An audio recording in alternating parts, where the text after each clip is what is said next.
Boy, does it feel great to be back. Hello, one and all. Welcome back to the Mind's Eye Inquisition. I am your horror host, Inkarnate. And how ironic, doubly so, that it takes a zombie movie to bring me back from from the dead, seemingly.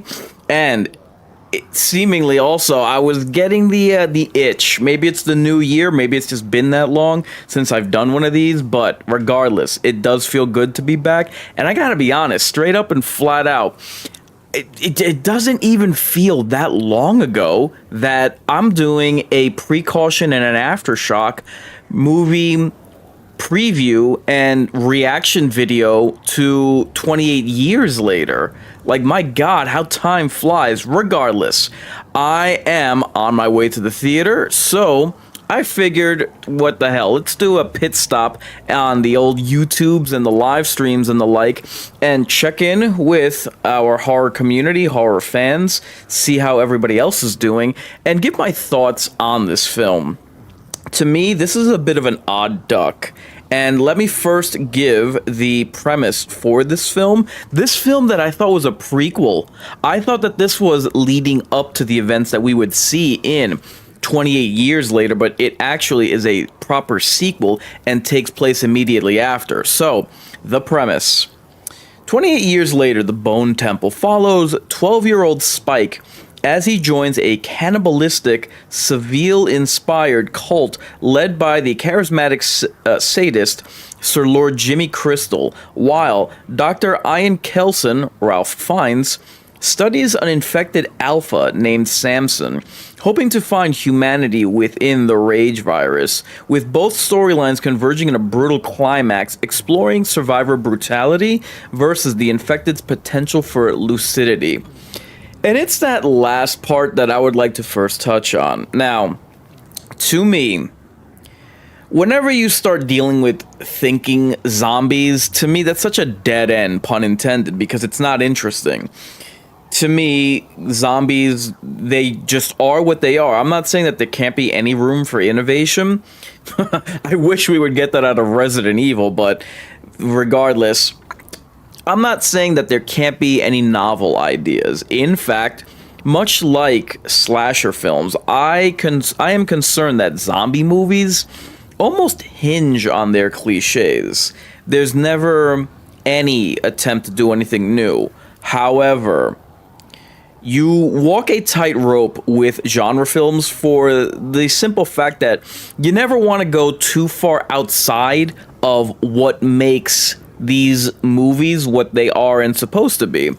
The Scream 5 sequel had that problem where it went all the way to New York and kind of lost the identity, not to mention losing the plot, not to mention losing character intrigue, not to mention losing half their cast. Anyway, but yeah, thinking zombies is not the way to go. So if the good doctor Ralph Fiennes, it's one thing if he's looking for a cure. It's something completely different if he's trying to tame zombies. And this was explored in Day of the Dead. This was explored in one of the crappy Resident Evil movies, which was a ripoff of Day of the Dead. Thinking zombies are not interesting to me. They're supposed to be animalistic, cannibalistic, and whenever you go down that route, they're less interesting, and it just screams of no ideas. It screams of lack of innovation, the desire to make a sequel, to make an iteration, just not anything novel. And the fact that many a zombie property, many a zombie franchise has already done that, and none of them do the premise of thinking zombies well. Not at all. So, for a film that I'm not even entirely excited to go watch, I will go see it to see if there's any surprises in store. That's pretty much my motivation. Other than the fact that I haven't done one of these, this gives me the opportunity to get back into doing live streaming, talking about horror movies.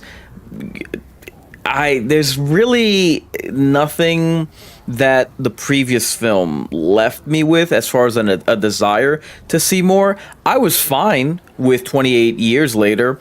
A lot of people weren't, from what I've seen, which I thought was strange because the critical drinker at first liked it, but then the more he ruminated on it, the less he liked it. I thought it was one of the best films of 2025. There wasn't anything set up to really make me want to return and explore more of this world. And I gotta be honest, man, from watching the trailers to this, nothing drew me in. Nothing was gripping, you know what I mean? And I just saw a trailer for the Mummy movie that's coming out in April, and that was a 1 minute teaser, less than 1 minute. And that drew me in way more than anything from this movie. So, all right, we'll see what the good doctor has in store. As far as this cannibal cult, yeah, that's something that's also been seen with the likes of The Walking Dead. And again, I don't want to say that once you've seen one of these types of franchises, The Walking Dead, Resident Evil, the Romero series, the 28 franchise, I don't want to say that they all bleed into each other, but there really does seem to be this malaise with it. As far as the director, Nia DaCosta, I have no faith in this woman. I have seen her output. I don't get what the big deal with her is. She herself has mentioned that the only other film in this genre of horror that she's done, the Candyman reboot of 2021, she even recently admitted, and I covered this before I went on break, even she admitted that the Candyman requel, that script wasn't any good. And she herself wrote it. She was one of the writers on that. So come to this movie, I don't know if I cannot guarantee that anything is going to justify its existence. I don't know what to expect other than more of the same, or more of the same from the previous film, or more of the same out of this subgenre of zombies. And I get that they're infected. Just go with me as far as zombies are concerned. And I wonder if this film will struggle to eke out its own identity. And I've never seen anything out of Nia DaCosta that makes me think that she has a unique voice. She's just, I'm sorry to say, she's always come off as a diversity hire. There's never been anything that she has put out that shows that she has a unique voice, a unique style. And that's really saying something, especially in the year 2026. If for no other reason than we have potentially good to great horror movies coming out that not only tackle particular subgenres, but it is the talent behind the scenes, behind the camera, that has me excited. And I don't want to go too much on a tangent, but hear me out. Lee Cronin will be handling the April Mummy movie coming out. He's coming off of the back of his Evil Dead Rise film. We have... Oh, God. I swear these... Kick always is dependable, if for no other reason than having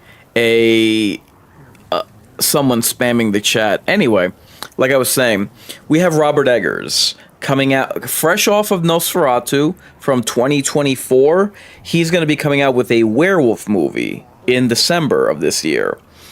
Who else? We have Zach Kreger, who's coming off of the sleeper hit of 2025 with Weapons. He's going to be doing the Resident Evil movie in September.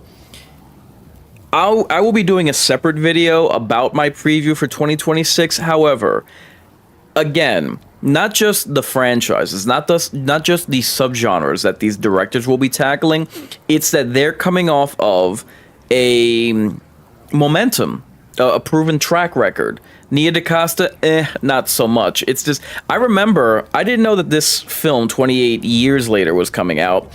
That 28 years later was going to have an immediate sequel so soon after the previous film came out, and let alone that when Critical Drinker mentioned that Nia DaCosta was going to be directing, I'm like, what? Why? So again, I would like to be excited about this. I would like to, and obviously I'm going to go see it. I'm going to give my reaction video in my aftershock once I get back from the theater. However, excitement, that's not so much because of who's involved, because of the quote unquote talent that's helming this. There's really nothing there. It's unfortunate. I would like if there were actual there was an actual what's the word I'm looking for, impetus behind the casting of this director for this film. But like I said, I have seen nothing out of her, and I don't know if she's even going to have I think that her directing style is going to be similar to that of someone who, quite frankly, just not necessarily phones it in, but whom reads off the cue cards. You know what I mean? Whenever you have an actor that does that it's like they're just reacting to what's in front of them instead of creating a character, creating a unique identity. I think that's where Nia DaCosta finds herself. I struggle to see, and from the trailers at least, what it is that she's going to bring. I haven't heard of any interviews that she's done regarding what it is that she's going to add to this franchise, to this film, that's going to help it to stand out. Why is it that she's attracted to this script? Why is it that she wanted to tackle this project? I don't know. And all of this just seems like too much of a continuation of the previous film, which you might say, well, that's what a sequel is. No, I mean that it doesn't appear to be adding anything of its own.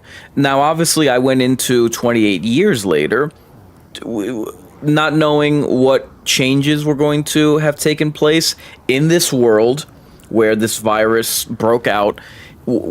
Obviously, each of the 28 films have dealt with new characters, so this will be the first one where there's an actual continuation. But that might be to the film's hindrance, because I could be wrong, and if I am, I'll mention it in my Aftershock reaction video. But for me, this film is really going to have to prove that it can stand on its own, that it has something to contribute.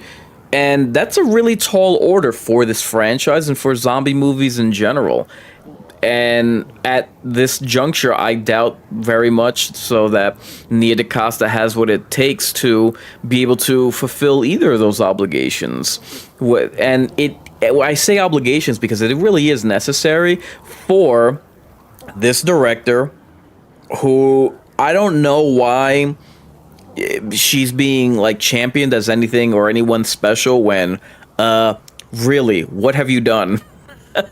You've done the previous installment of a franchise, which I mentioned before, that you yourself badmouthed, yet you were a co-writer on it, and the Captain Marvel movie.